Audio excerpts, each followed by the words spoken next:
section 2. That's what I was thinking, about 2/3. Okay. And then what about the very first one we did in the fall? Oh my gosh, that's before we were popular. Okay. So we got some lifers here. This is good. Well, I'll be just doing some quick references as we go through today to just quickly reference some things we've talked about before, just to tie together those threads for those of you who are new today. Perfect. Thank you. Awesome. And I can use the keyboard, right? Thank you so much. Awesome. Well, I'm Audie Black. I'm what's called a clinical neuropsychologist. I know I've met the vast majority of you already here and at other events, but just a really quick background. Neuropsychology, we are first and foremost psychologists who then do several years of advanced training in typically neurological conditions and really understanding kind of when something happens to the brain, how does that affect thinking, behavior, and emotional functioning? And so I do a lot of assessments. That's about 3/4 of what I do, comprehensive assessments for folks. And then about 1/4 of what I do is working with individuals and their families to help kind of understand how do we manage these conditions day to day. And all of you know, I don't have to tell you, but when we're dealing with something like Parkinson's or Parkinson's plus syndrome, like Lewy body dementia, it's a lot of trial and error and a lot of problem solving. There is no one size fits all. I've never seen it, never will. There's a lot of kind of creative problem solving we have to do. But today we're going to do the third part in this series. It's a 4-part series. So the very first talk was just on broad considerations of neuropsychology of Parkinson's disease, the broad disease. And then what we did last time, for those of you who are here, is we talked specifically about Parkinson's dementia, right, which is a smaller group that go on to develop dementia related to Parkinson's. And I just realized right on my slide, I actually have a typo right up front. So there you go. This should say unique considerations with Lewy body dementia or dementia with Lewy bodies. Have you heard those phrasing before? Okay. I'm seeing some head shakes. No. So just a reminder, Lewy bodies are the types of proteins that get misfolded, and those misfolded proteins clump together. They get sticky in the brain. And when they clump in the wrong places of the brain, it can cause different problems. So with Parkinson's disease, which we all know, right, those proteins clump together in an area of the brain called the substantia nigra, and that starts to destroy the production of dopamine. And that's why a lot of the drugs boost dopamine, right? Does this make sense? Okay. Those are called Lewy bodies, and it's a type of protein called alpha-synuclein, which is the specific type of protein that is. And picture origami. If you fold origami, do all of you know origami? If you fold a duck or a piece of paper into a goose, if you misfold a protein, it becomes sticky. And when they get misfolded and they get sticky, they start clumping together. Those are called Lewy bodies, okay? What we're specifically talking about today, and sorry to confuse everyone, is Lewy body dementia. So not just Lewy bodies, but Lewy body dementia. It's a specific type of disease, okay? Let's get into it. All of you have seen this before, but these are my interpretations of the science. I own Idaho Neuropsychology, and we're not going to do any case studies today, but if we talk about cases in the presentation, I'll de-identify everything, so you shouldn't be able to identify anyone. The series objective, just as a quick reminder for those of you, and again, as Mary said, these are available on YouTube for free, but it's really to understand the common cognitive, behavioral, and emotional changes that people will potentially experience with Parkinsonian disorders. And then how do we thrive despite these conditions?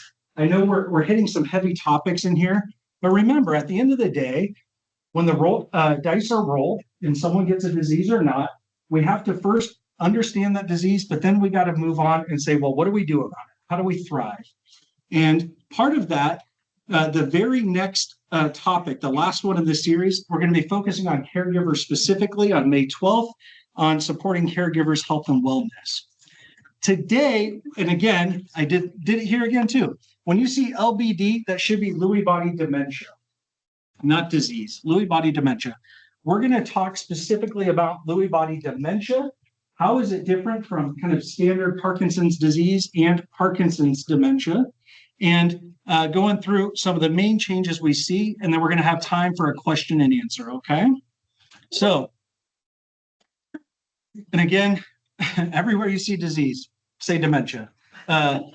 Holy cow, I was tired when I did this. So here's a quick chart to show some of the differences.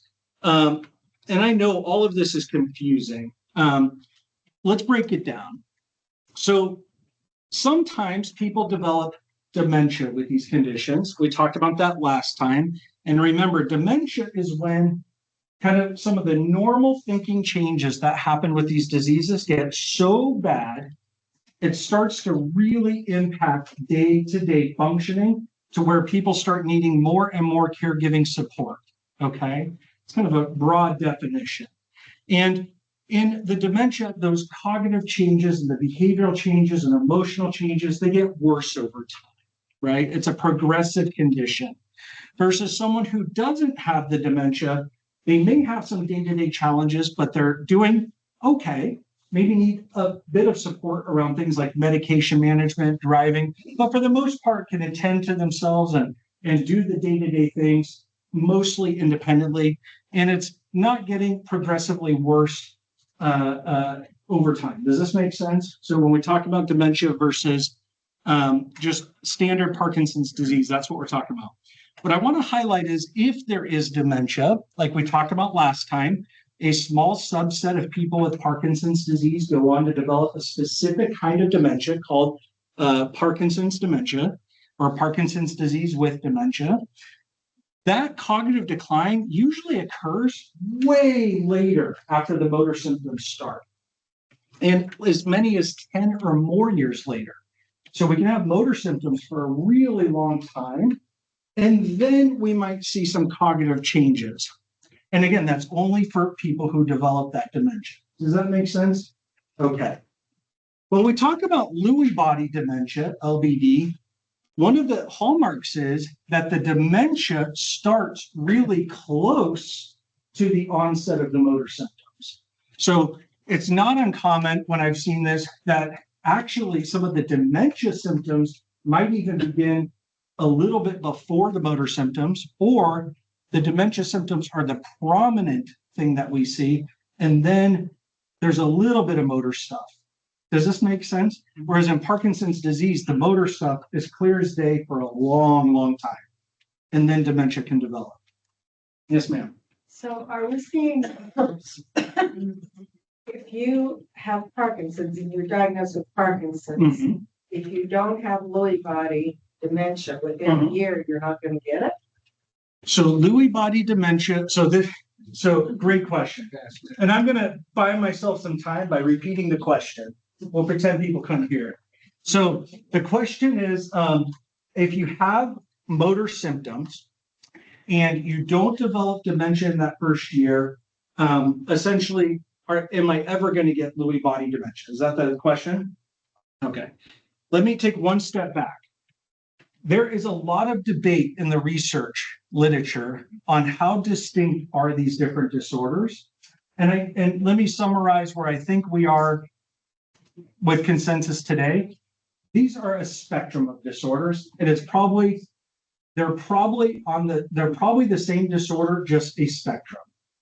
And so some people are going to have more features of Lewy body dementia, others of Parkinson's disease with dementia, others without dementia, but with Parkinson's disease, and it's all on one big spectrum. In terms of risk, if someone has Parkinson's disease for a long time, but no dementia, and then they develop dementia, we think of that as Parkinson's disease dementia. Why does this matter? Everyone's sitting there going, who cares? It's all bad, right? Why does it matter? Well, the reason we think it matters is because of some of these other things. One is, what is prognosis, right? And that's what, at the end of the day, once we are finding answers, the very next question, of course, is, well, what does this mean for the future, right? And so we know that people who develop the dementia early are likely to have a faster rate of decline than someone who doesn't. And so, for instance, the standard kind of range, and I know this is really anxiety producing to talk about, but I think we should arm ourselves with education. The standard lifespan after diagnosis with a Lewy body dementia is somewhere between 5 and 7 years on average. And of course, some people far outlive that, some shorter. Versus when we talk about Parkinson's disease, you can go, 12 to 20 years. Does that make sense? It's a radically different timeline. The other reason we think it matters, and again, ask in 50 years, we'll have a different answer. They're both alpha-synuclein proteinopathies, but they affect different parts of the brain. Those Lewy bodies, the clumped protein, the misfolded proteins, they gather in different parts of the brain with different frequency depending on what disease we're talking about. So all of you have talked probably, if you have Parkinson's disease with your neurologist, you've probably heard the substantia nigra. We've talked about it, right? This is where a lot of the medications are targeting. But with Lewy body dementia, we know that those clumps of protein, they actually gather in other parts of the brain, far away from the substantia nigra. And that's why, we'll see in a second, we tend to get different symptoms that crop up, which makes it, in many cases, a more challenging disorder to manage day to day. It's a more challenging disorder to live with, and it's more challenging for our caregivers, okay? So let's get into that. Any questions here? I just wondering. Yes, sir. As their work, what is the success or is there any near future optimism for the folding, unfolding the proteins or correct folding them? They're working on it. So the question from Tony is there any near success with trying to prevent the alpha-synuclein from misfolding, right? I don't know how to quantify how close they are. They're clearly working on these issues with some of the medications. Not so much, they're working on the curative side, but they're certainly working on how can we slow down the rate of disease progression. That research is closer than anything resembling what we would think of as a cure. A cure being, if I give you this shot, we can totally reverse the disease. Does that make sense?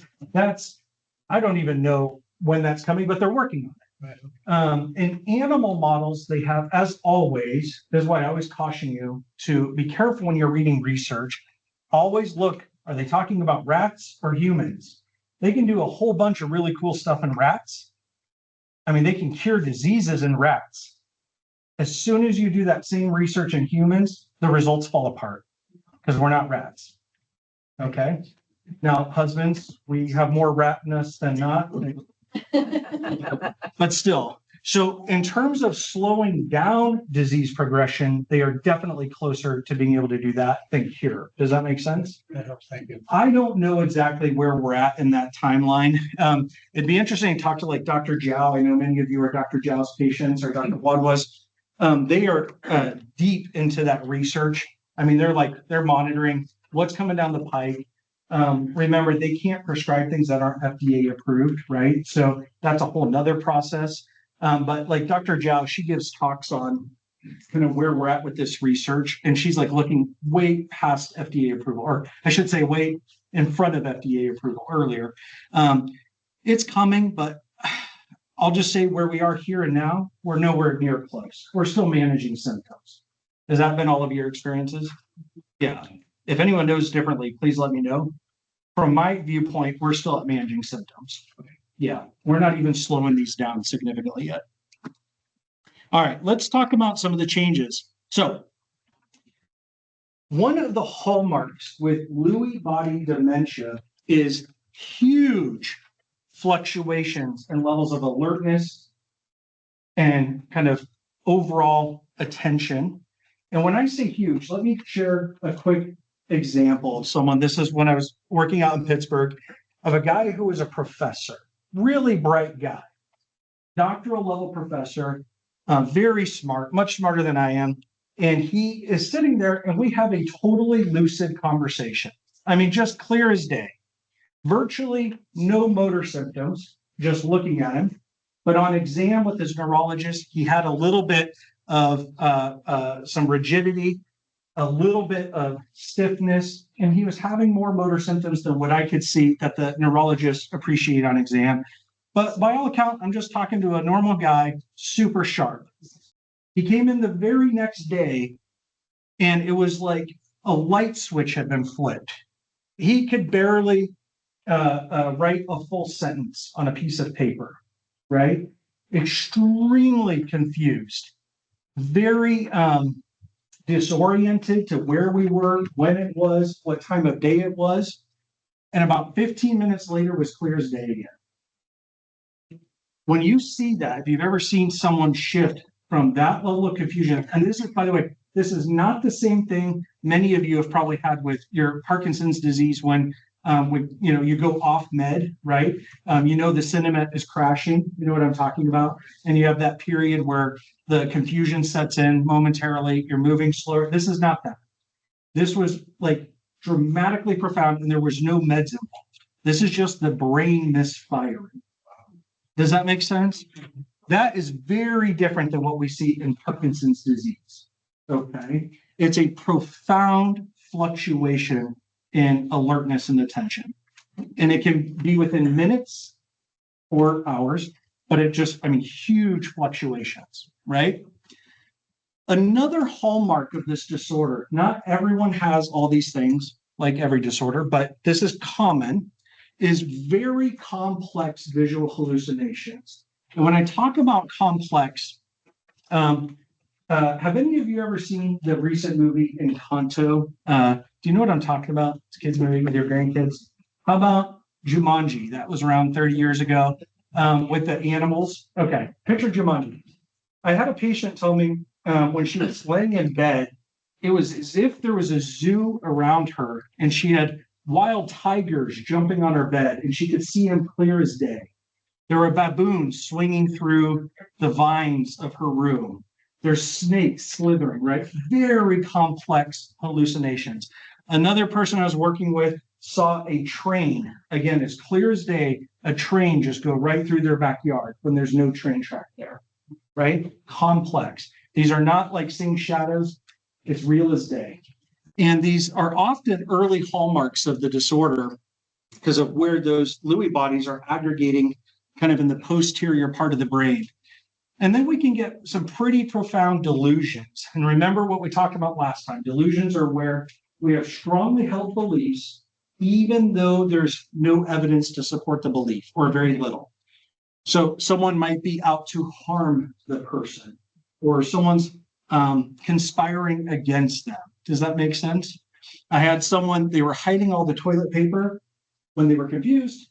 And then when they were more lucid but had delusions, they were then accusing the family members of stealing all the toilet paper. And when they finally found it, it was in the crawl space, hundreds of rolls of toilet paper. And so anyways, complex visual hallucinations, delusions, severe fluctuations. And then from a cognitive standpoint, we get, well, we've talked about executive dysfunction before. As a reminder, that's like real difficulty with planning and organizing complex information. To give you a concrete example, many of you probably have enjoyed travel. Traveling is really intense, right? You have to plan the trip, the itinerary. Where are we going to stay? Where are we going on day 1, 2, 3? How are we going to get from point A to B to C, right? There's a lot of planning that goes into travel. With dementia with Lewy bodies, executive functioning is going to be a lot harder for most of these individuals. That type of planning can get virtually impossible. And then we can get really pronounced visual spatial impairment. So bumping into door frames, not because of the motor symptom, it's a visual perceptual issue. Or I go to set a glass down and I miss the table completely and the glass breaks on the ground because my brain thought the table was over here, but it's not. That's a visual perceptual issue. Does that make sense? And then, of course, just overall slower thinking, particularly when we're in one of those severe fluctuations. So I'll just pause there. We could talk a lot more about this, but these are some of the most common findings that we see with thinking changes. Any questions here? Okay. So neurobehaviorally, we've talked about this for Parkinson's disease. And then last time we talked about it with Parkinson's disease with dementia. I want to talk about some of the unique things that are specifically related to Lewy body dementia.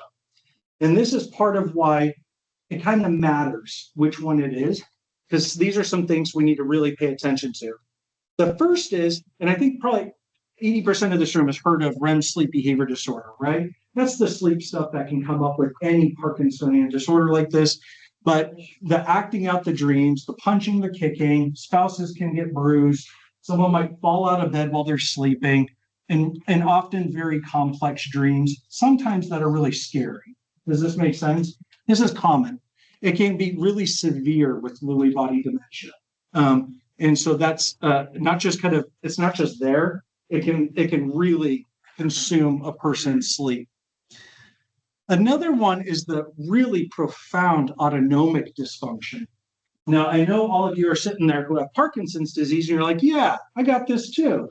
What I'm saying is this stuff gets way worse with the Lewy body dementia. So remember, autonomic just means the stuff your body's supposed to do without you thinking.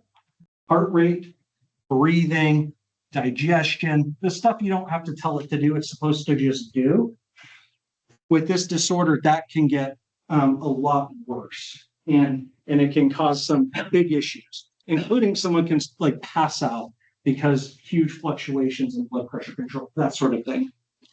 And then lastly, another reason we care, this is honestly one of the big ones, is because some of the medications they might use for some of the symptoms, like remember we talked about the complex visual hallucinations. Well, with Lewy body dementia, some of the medications that they might use otherwise can actually cause big problems here. And so the providers need to know, because they're going to avoid certain things like typical antipsychotics, or Haldol is a good example. There's a couple others, because it can actually make everything worse. And so they really need to be aware. They also have to be super careful with things like Cinemet, your carbidopa, levodopa, right? That boosts dopamine, which is a good thing if you have Parkinson's disease. But if we increase dopamine too much, do you guys know what happens when dopamine is too high in someone? Yeah, climbing the walls, hallucinations can go up, delusions can get worse. Well, just remember what I said on the last slide. Those are some of the big concerns already. If you boost dopamine too much, it can have some really bad outcomes if we're dealing with Lewy body dementia. Does that make sense? All right. I feel like it's clear as mud. Let's talk about the caregiver side, and then we'll have a Q&A. So what are some of the unique challenges here? And if any of you are in this situation, you don't have to self-identify, but if you're in this situation, you know there's some unique challenges here. One is managing the unpredictable cognitive fluctuations. Because again, this often, unlike with Parkinson's disease, where there's a clear cycle with medication, I'm on cycle, I'm off cycle, I'm on, I'm off, right? There's a predictability to that. With this, you lose the predictability. You can have lucidity, total confusion, and it can happen within minutes without warning. That's a hard thing to manage, right? In terms of day-to-day life. And it also means that what works, I should have said, not just one day, what works 1 minute may not work the next. So it requires a lot of flexibility. And this is a real challenge in these cases. Another one is, how do we manage the hallucinations? I'll tell you how I approach it clinically is, because again, I don't prescribe medications. That happens with other providers. But behaviorally, I'll work with caregivers to identify, well, what's the person's emotional response? How do they feel when they're having the hallucinations? Are they scared? Are they concerned? Are they terrified? Are they angry? What's going on? Or is it, yeah, I'm hallucinating, but it's fine. It's pleasant. If it's fine and pleasant, let it roll, right? But if someone is having a strong emotional reaction, then we're going to attend to those underlying emotions. Does that make sense? But never arguing. Arguing doesn't help. But we can gently remind people that it may be a hallucination. We can talk more about that if any of you like. And then we talked about unique medication needs. Huge talk unto of itself, and I'm probably not the best person to do that. We should get a neurologist here or a geriatric psychiatrist. But I do want to highlight, this is a hyperlink when Mary sends out the slides. if you click on that, it's about an 8-page document, 10-page document. If any of you are dealing with Lewy body dementia, please go check out their resources. This one's really helpful for caregivers specifically, understanding the complex issues with medications. So when you go to your doctors, you can understand kind of why they're making some of the decisions that they are, because it's very different than standard Parkinson's disease. Make sense? So there's a resource for you there. And then another reason that we need to know is for long-term planning. We've talked a bit about this already in our prior series, but because of the faster progression, it means we need earlier conversations about long-term planning. So legal considerations, financial planning, et cetera. And we could talk about that in the Q&A if you like. So the very next topic, I tried to keep this one shorter than I normally ramble, so we have time. I'm checking my clock. We're doing good. The next topic, the last one in this series, is specifically for caregivers on May 12th. I believe anyone's welcome, but it's going to be specifically towards caregiver health and wellness. So please join us for that. And then I want to just share a few things. We have a little flyer here. We're part of a group that's bringing this event here to Boise on April 6th. It's a movie called Taking Care. Anyone recognize that guy by face? His name's Seth Rogen. Have you ever heard of him? Yeah. Famous comedian. Right. His wife, Lauren, that's her mom. His wife's mom developed early onset dementia. I think she was in her 50s. She was young. And they became her caregivers. And they have virtually unlimited resources, right? For all intents and purposes. And they realized, holy smokes, even with the financial resources we have, no one is prepared for this journey. And they set up a foundation called Hilarity for Charity. And they raised funds to put out caregiver education. And we're bringing in, they just created a documentary on their experience. It's about an hour. We're bringing it in on April 6th at the Egyptian Theater to screen it. And then we're doing a panel discussion with myself, Dr. Desai, who many of you know, he's a geriatric psychiatrist, Laura Lafort, she's a social worker with decades of experience working with dementia, and then Dr. Kara Kuntz, who I know many of you know from Saint Alphonsus Memory Center, and we have a secret guest we're working on, but I don't know if they can come, so I don't want to say it, but we're going to do a live community discussion at the Egyptian, and we're raising funds for caregiver education. So if you're able to come, that would be great. The tickets are $25 a piece, and we're working to have community organizations have tables out in the foyer so we can share resources to help support caregivers in this community. So that's number one. You guys can grab info here, and it'll be in the slides. And then number two, I know you've all seen this, but there's an ebook that we put together, totally free, that just, it's for overall dementia. It focuses on Alzheimer's disease for about 40% of the ebook, 50%, has some information for caregivers specifically, and then it does go through some other types of dementia as well. And you can just enter your name, email, and it'll send you a free copy of that. So that's also up here if you like. You can scan that. So with that, let's do a Q&A, and let's have a good discussion. So what would you guys like to talk about today? Yes, sir. Is Parkinson's fatal? Is Parkinson's fatal? So yes, in the sense that we're all going to die from something, right? I don't know if I'm not shocking you, am I? Okay. Yeah. It's a thing apparently, right? We're all going to die from something. Parkinson's disease for some people affects some of the autonomic systems, or types of systems in our body that normally work without us telling them to, breathing, heart rate, all of that, to where you can get complications. I heard someone say pneumonia. Who said that? I said aspiration. Aspiration, okay. So yeah, there can be complications that come up with it if that system isn't working properly, if there's muscle weakness. And so, but does Parkinson's disease, the disease itself, kill you, or is it the complications? I think we're splitting hairs there. Yeah. The other things that have come to mind, falls. Yep, falls are a big one.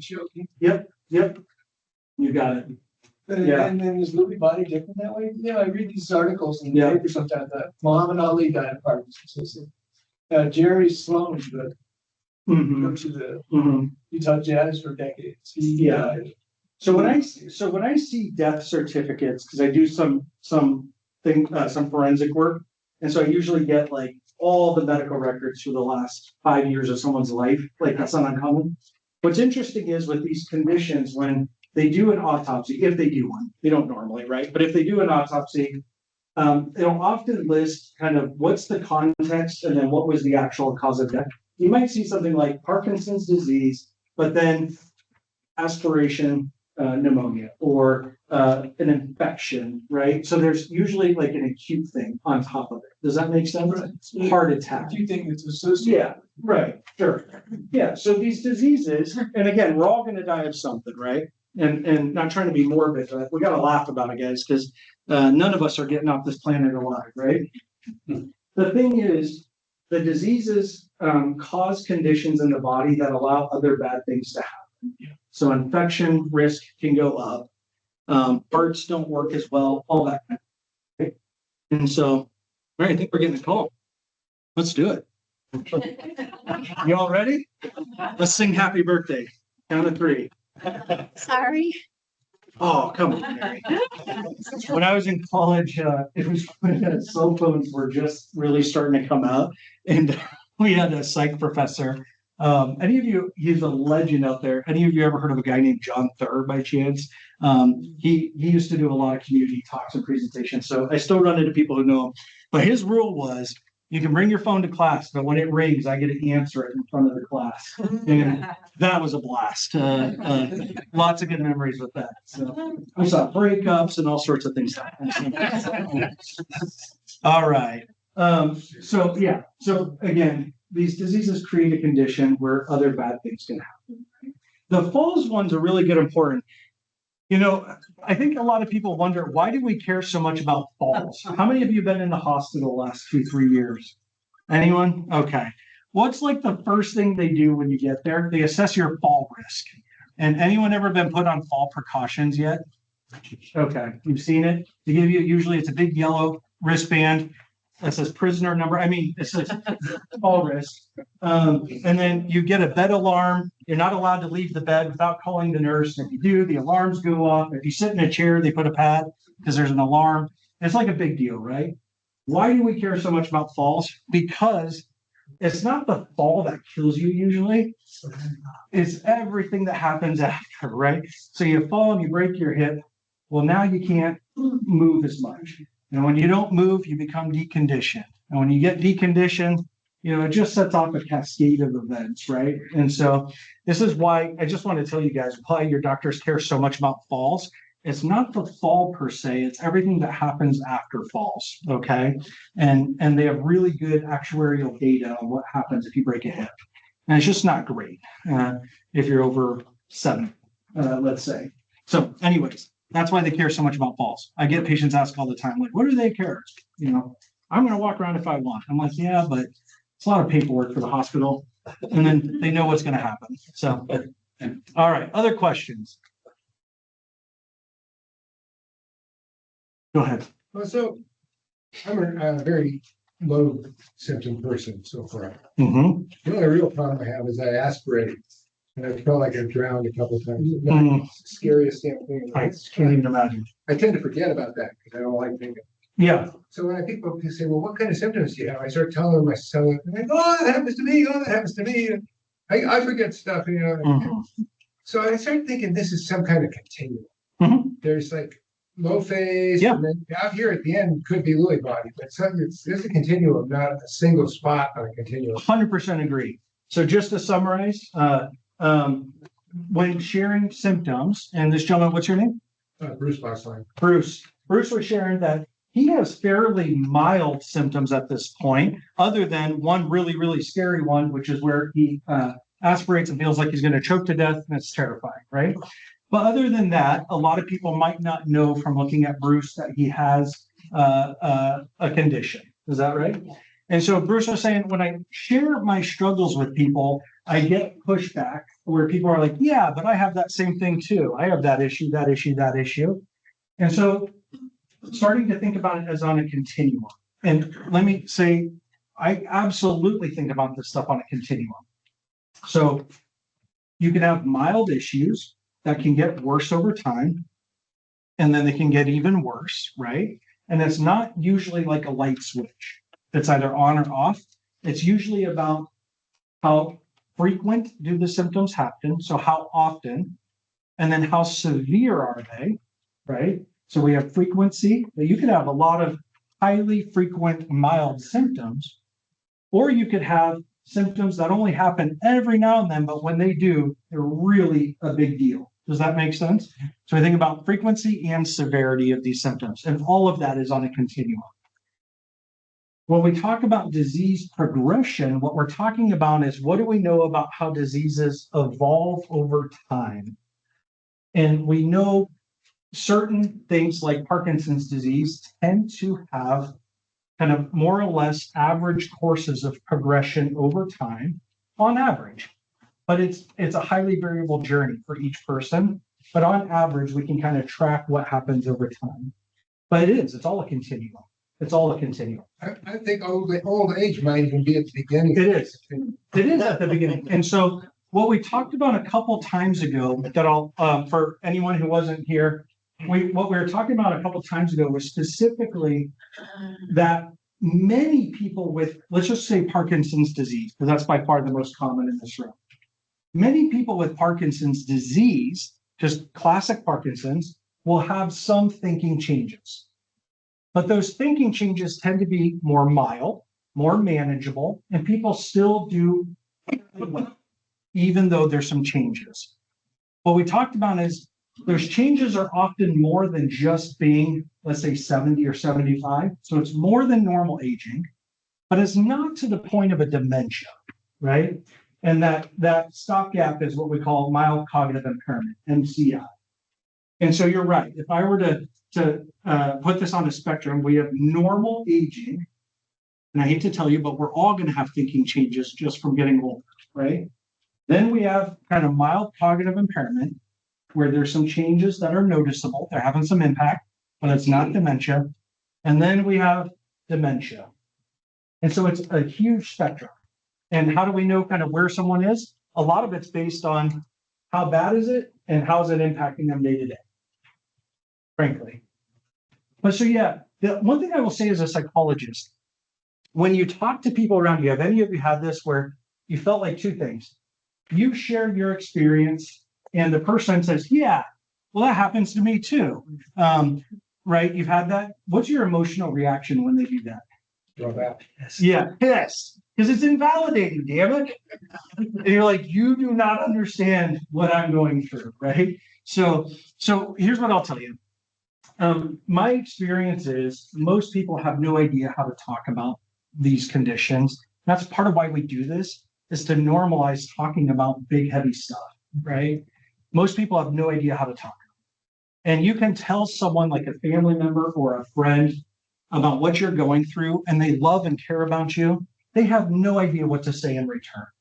And so they say stupid things because they love you. But one of the things they do is they try to normalize what is not normal to make you feel better. And instead it makes you pissed. We should talk. Yeah. So, but that's a common thing, right? People are anxious because they know that you're struggling. They love you. They don't want you to be struggling. They don't know what the hell to do about it. So they're going to try to make you feel better by normalizing it. But in normalizing it, they actually invalidate what you're going through and the fact that it is different. This is not normal aging. It's an actual disease. Does that make sense? So one thing you can do if you're struggling with this is just reframe. When I hear them normalize, it's because they're anxious. And you can, if you have it in you and you want to, you can actually reassure them. You know, it's okay. It sucks, but I've got a great team behind me and we're getting through it day by day. And you can even lie to them if you have to. Janice? So I had Parkinson's myself as well, and I talked to my doctor. He prescribed it as well, study at St. Louis. Mm-hmm. And they discovered that I have Parkinson's has thing that my swallow, Mhm. that's such a thing. Mm-hmm. And then I discovered that Kimmy Lawler, Mm-hmm. our loud child lady, Yeah. she's also very good for working with, Yes. so. Yes. Thank you so much for mentioning that. Janice was saying that she was also having some of the same symptoms as Bruce of some aspiration issues. And when she talked with her physician, they recommended a swallow study at St. Luke's. And I'm so glad you mentioned that. So your swallow studies are typically done by speech and language pathologists. If you're having issues with swallowing, and oftentimes it comes up around medications, right? And meds are a big deal. You have to take them multiple times a day. But if you're choking on the meds, can't get them down, one, talk to your doctor, and then also talk to your pharmacist, because sometimes they have different formulations they can do to make them easier to take. But if you're having swallow issues with like liquids or solids, just with normal eating, swallow study can help figure out what phase of swallowing is the problem. And then sometimes they have therapies that can help with that specific swallow issue. And so keep that in mind. And so, and again, do you have a speech and language pathologist coming in at any point to talk about swallowing specifically? Well, we have Loud Crowd, which Loud is crowd, yeah. the Yeah. Second Tuesday of every month, and it's led by Cami, and she's fantastic. And she's somebody you can see private, or we have lots of great resources in the valley. That Totally. I'm happy to link you to any or Yeah. all of them. Yeah, and both St. Al's and St. Luke's have awesome speech pathology. Okay, so just know if you're having, this is why I always tell people, look, I know you're sick of doctors. I'm sick of doctors. Like, it sucks to go to doctor's appointments. But when you go, let's talk about how to prepare. Can we do that? First of all, do not do what I just got last week, where I got a dissertation from someone before I ever met them, and it went on page after page after page after page. And I was just like, oh God, because I know how this interview is going to go. Don't do that. Here's what I want you to do for your doctor's appointments. Every single person in this room, you always go to a doctor's appointment with a caregiver. Do not go alone, okay? Doctor's appointments are really short. They're tired, they're stressed out. And I'm not making excuses, but doctor's appointments suck, right? Everyone's burned out and you usually don't have enough time. But keep in mind, if you're having an off moment with your medication, when the doctor walks in the room and they ask you what's going on and your brain freezes, how helpful is that appointment? Not very helpful, right? You need someone to go with you who can provide a little history, some observations, and can be a second set of eyes and ears for what that doctor is saying. So always go with someone else. Never go alone. Number two, before every doctor's appointment, the doctor is going to have their agenda because they have to. A lot of that's driven by insurance. But you get to go in with your top 2 to 3 things you want to talk to them about. And that's about the most you're going to get through. But write them down. Don't just go in your head, because if you're like me, the second you sit in the room and they start poking and prodding, asking you 1,000 questions, you forget the main thing you want to talk about. And then you walk out the door and you're like, dang it. Like, right? This happens to me all the time. Write it down and say, hey, I know you have things you want to go through. Here are the top 2 things I want to make sure we touch today. Does that make sense? Now, depending on who your doctor is, what the appointment is, you may not get to everything in that one appointment. A lot of that is driven by insurance. And people don't realize this. Your doctor, and there's just the business of healthcare, they do not get paid to handle multiple issues in one appointment. The insurance companies pay for one issue usually. And so it is a business, right? And so sometimes they're going to force you to schedule another appointment. They're not being jerks about it. It's how the healthcare system is broken right now. And that's in the whole country. Got it? So I want you to write down what are my top 2 to 3 issues. And then I want you to prioritize what do we have to talk about versus what would it be nice to talk about. Does that make sense? Just doing that alone, you will have way better doctor's appointments than if you go in without preparing ahead of time and you show up by yourself. Make sense? Okay. We could do a whole session on how to advocate in doctor's appointments, and we should. I've given that talk many times because there's an art to getting what you need, right? Okay. Other question? Yes, sir. Now this one's $5. Go ahead. He already raised his hand. He has to pay. I wanted to the people that Yes. Amen. Yeah. Falling on the floor laughing. Yeah. And I'm just wondering sometimes, as a pet mouse. Before I read something. I have a pet mouse. I'll see him just. Mhm. Brain of mine, it's making it up. I know it is. Nope. But the best one I think is a man in Hobby Lobby. Paint section. Tester. And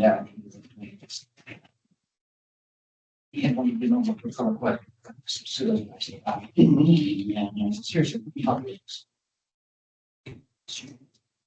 can do this all day long.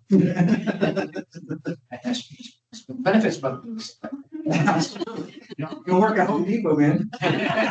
They have a power outage, you can shake your hand. right. Yeah, exactly. I want to highlight something, and that is, and I know we were talking before all of this about coping, right? But the power of humor. Listen, my wife was a hospice nurse for 10 years, and now she's in palliative oncology, and I do what I do. It's dark, man. You got to laugh, okay?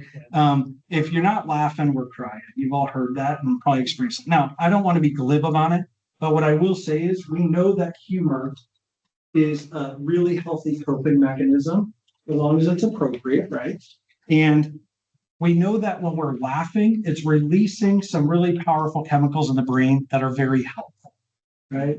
So I know there are going to be hard moments and you got to look at the hard stuff and you're going to cry and fall apart. Not everyone, but a lot of people do. That's fine too. We got to have that.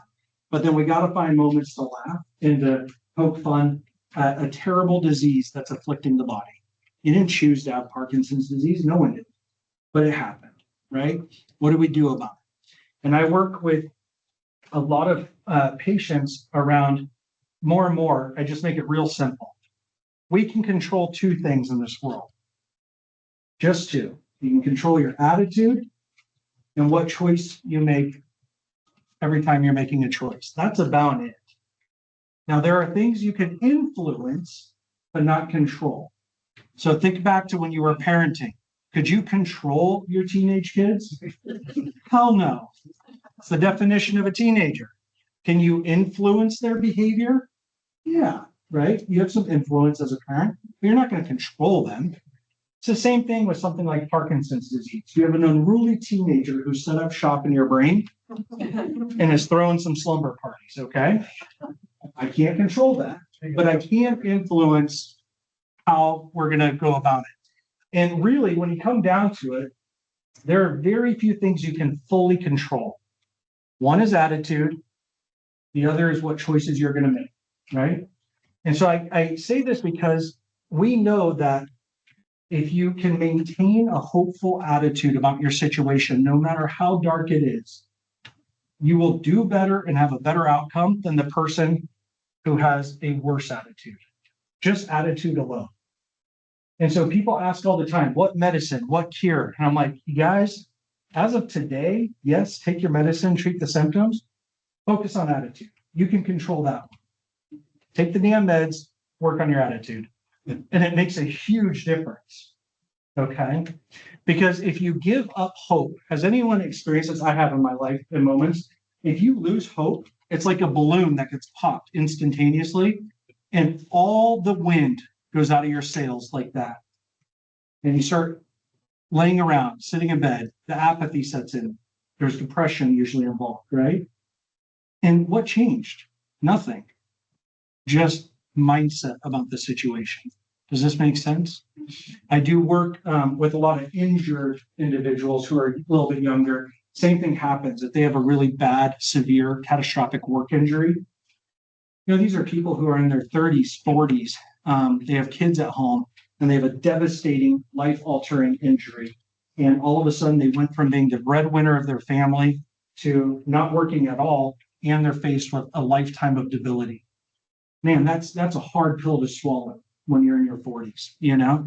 And we talk a lot about attitude because you have to still fight no matter how bad the situation is. And so keep that in mind if you're having a rough day. Attitude and choices. It's the only things you can control. and it really focuses things real quick. Okay. So we can talk more about how to foster that if you like. Other questions? Hallucination. Yes, sir. As far as I know, I've never had a hallucination, but how They all say, yeah.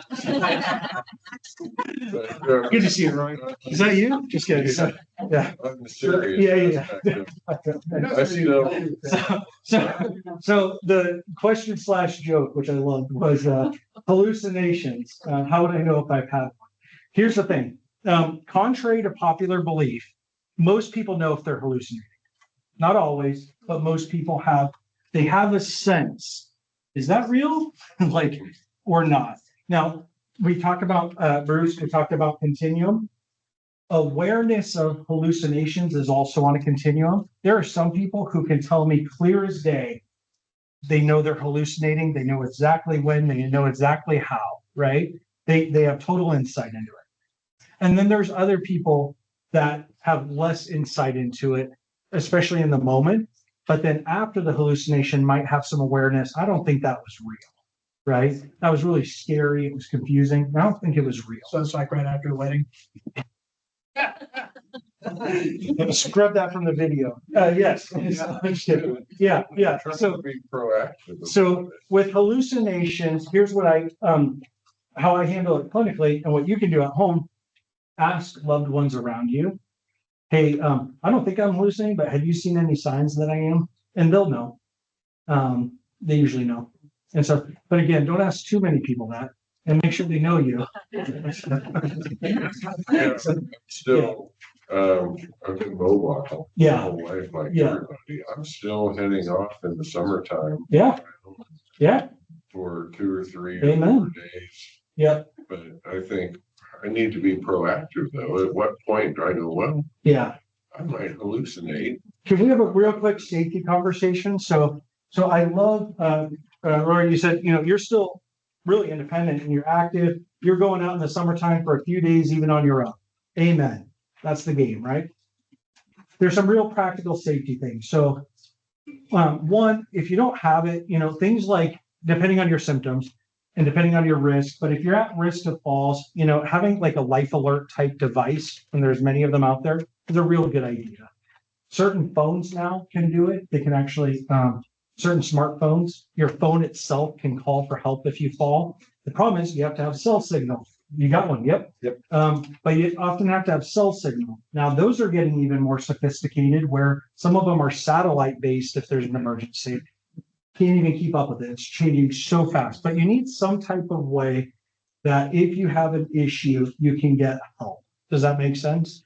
So the only thing I would say is make sure people know where you are, give them an itinerary, and then make sure you have a way to get help if needed, even if you're outside of cell range. If you don't have like a satellite-based phone, they make devices, they're like walkie-talkies, but that connect to satellite in emergencies, and you can rent them. Like if you go to like a national forest, my understanding is you can actually rent one of those very inexpensively, and so you can get help if needed. Okay, so those are just some real basic safety things. Another thing is pay attention to your energy levels. Make sure you're not depleting your physical gas tank down to fumes. So if you're out hiking, don't do what you used to do where you go until the last drop and then you want to collapse. Leave some gas in the gas tank. Does that make sense? Stay strong. You got to be able to handle emergencies. And then with a lot of these conditions, Parkinson's through Lewy body, there is often some difficulty seeing in low light conditions. I might also plan that I'm not going to probably do hiking at night. Keep it to daytime. And so just some common practical sense stuff. Does that make sense? Absolutely. Yeah. So good. What other questions? Was there another one in the back? Yes, sir. Just a simple one. Is Lewy a person? Yes. Yeah. Good little rascal. So Lewy, Frederick Lewy, first discovered, now he didn't call it Lewy body. He wasn't that narcissistic. Someone else called it that in his honor, but he's the one who discovered these clumps of protein in the brain clear back in 1912, I want to say. It was we're talking 100 and what is that, 13 years from now. Isn't that wild? Now, in the 1920s, another person was the one who realized that those clumps of Lewy bodies in the substantia nigra is what was causing the Parkinsonian symptoms. And then way later, decades later, they started connecting more and more of the dots. But yeah, the guy it's named after, the Lewy bodies, they're named that because of the guy who discovered them. And so, like everything in medicine, it's all confusing, and a lot of it's named after dead guys. Yeah. Do we have any idea of what causes the proteins to fold in the first place? Yeah. So there's multiple hypotheses. For some people, there's a very strong genetic component where the genes, because remember, so go back to your biology, your genes, your DNA, it's a set of chemical instructions that all they do all day long is code proteins, essentially, and some other things. So it's the blueprints for all the proteins in our body. And I don't even know how many we have. It's a bajillion proteins in our body. Okay. So these proteins are really, when we talk about a protein, because I'm a simple guy, I think of like a little marble. I'm like, that's a protein. No. Proteins are enormously complex structures. Some of them are wildly complex, and it's chains of amino acids clumped together. They fold to make these incredibly elaborate structures. Alpha-synuclein is one protein among tens of thousands in our body, in our brain, and it normally folds a certain way and things are fine. But if the genes are miscoded, it will give it the wrong instruction. So instead of folding it this way, it folds it that way, right? And that's what makes it sticky. What do you think? So genes matter, but for some people, this stuff is spontaneous. It just happens without a strong genetic precursor. And so when we talk about idiopathic, some of this doesn't run in families, it just happens. We talked about Muhammad Ali earlier. I believe, don't quote me on this because I haven't done a deep dive, but I believe with Muhammad Ali, who had Parkinson's disease, they believe it was from the repeated blows. So we know that there's environmental factors that can cause misfolded proteins over time. Repeated head injuries, never a good thing, right? We don't prescribe those. Certain chemical exposures, I know we've talked about before, have been linked with misfolding proteins later in life. Environmental pollutants, that sort of thing. And then for other people, it's genetics. And then what I suspect, just based on what I know from my side of the world, is that it's often an interaction. You have a genetic vulnerability, and then under the right environment, it gets expressed. I don't know if that makes any sense. I use the table cliff analogy, or a cliff analogy. Genes are not all or nothing. You can be right on the edge of falling off a cliff, and then the environment is just right. It forces you off, versus someone who doesn't have genetic vulnerability is going to be farther from the edge. They can withstand more and more and more environmental problems before they fall over. But if you're hardwired that you have a lot of vulnerability, you might be on the edge of the table one day, and one small thing can bump you over because you were close to the edge to begin with. That's how I think of genes. So you can be pushed back too. You can be pushed back as well. Yeah.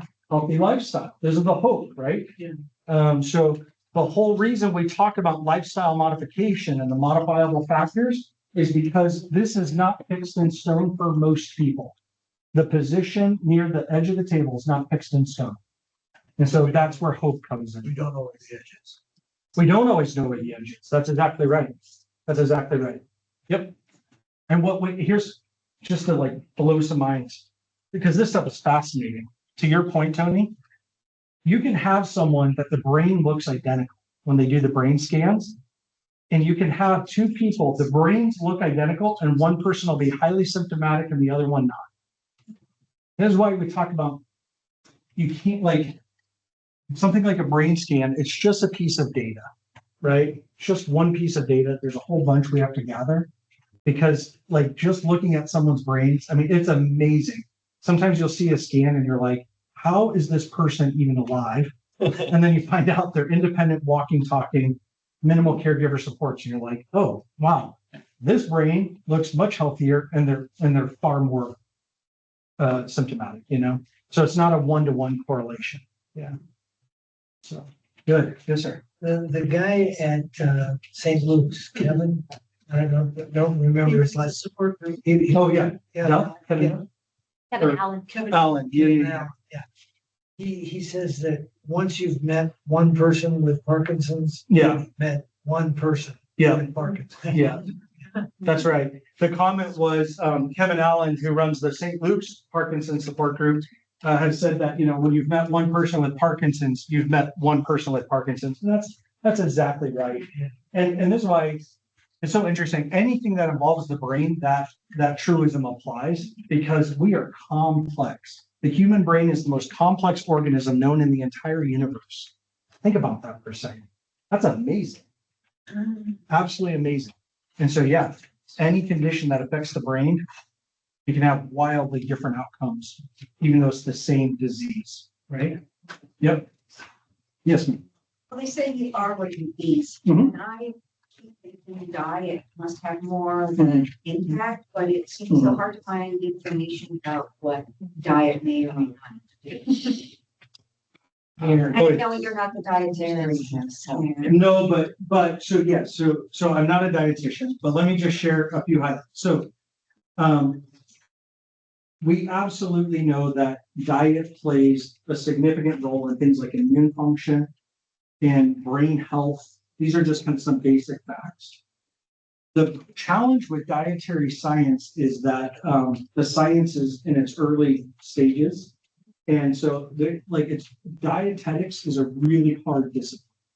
It's a really hard discipline.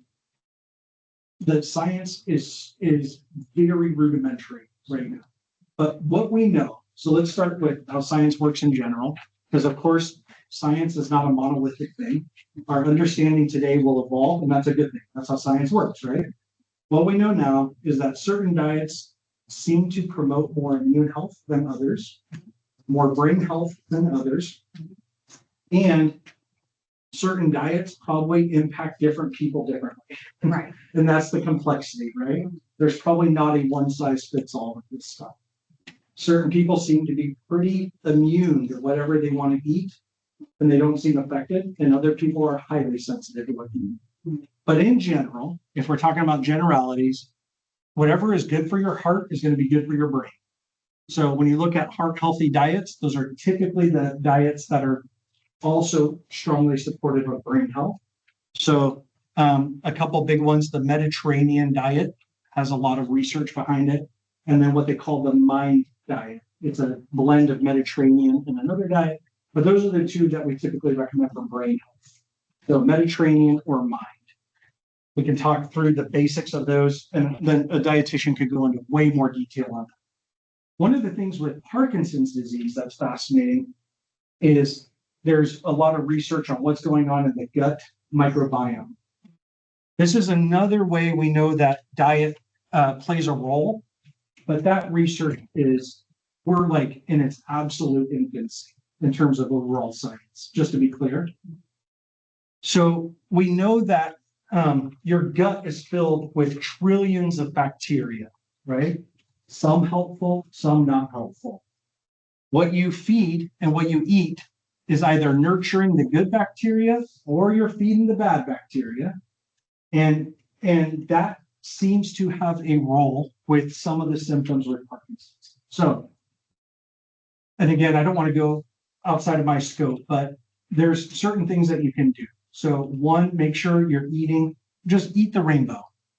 When you go to the grocery store and you're putting together your big fat salad, eat the rainbow. Eat a lot of different colors. Make sure you have enough fiber in your diet, which can help combat things like some of the constipation and GI issues that come up with Parkinson's, right? The gut naturally slows down, and we tend to have a lot of GI issues with Parkinson's. You can help combat some of that through diet. It's not going to be a cure-all, but it can help.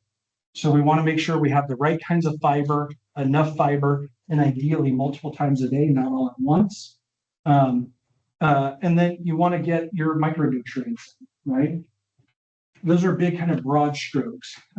Again, we could talk more, but is there any interest in that? And do you have a dietetic one specifically on PD? So we do have some great cooking classes. Yes, please go. So the next one is in April, and then we have a hope session coming up on dietitian and the gut. Perfect. So I would encourage you to come to either. Please come. Yeah. So What is that one? It's on the flyer. It's on the flyer. Yeah. Yeah. I'm gonna say June. So there was a movie that you brought up at the last cooking session. It's called Game Changers. Mm. It was scary to eat healthy. Uh-huh.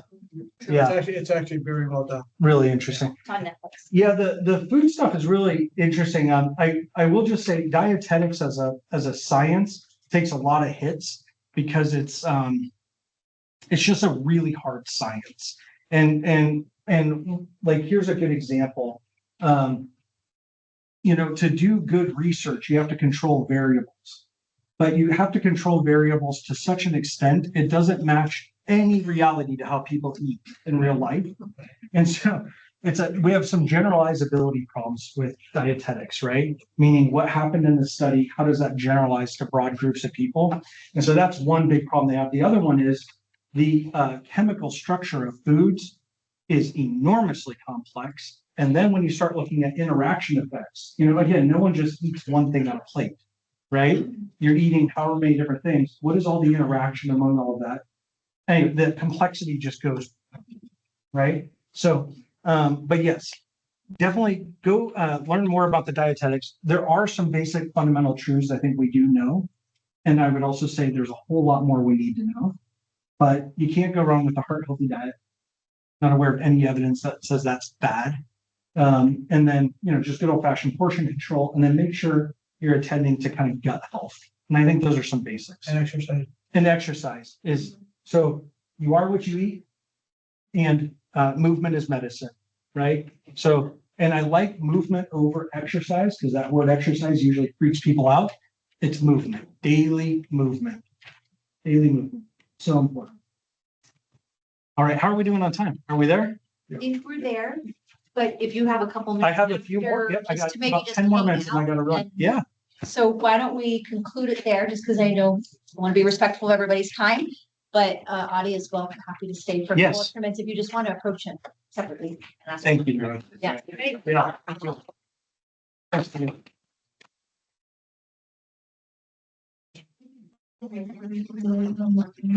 anybody needs help with the QR code, if you'd like the free book, I'm happy to help anybody. And same with taking care. Please come.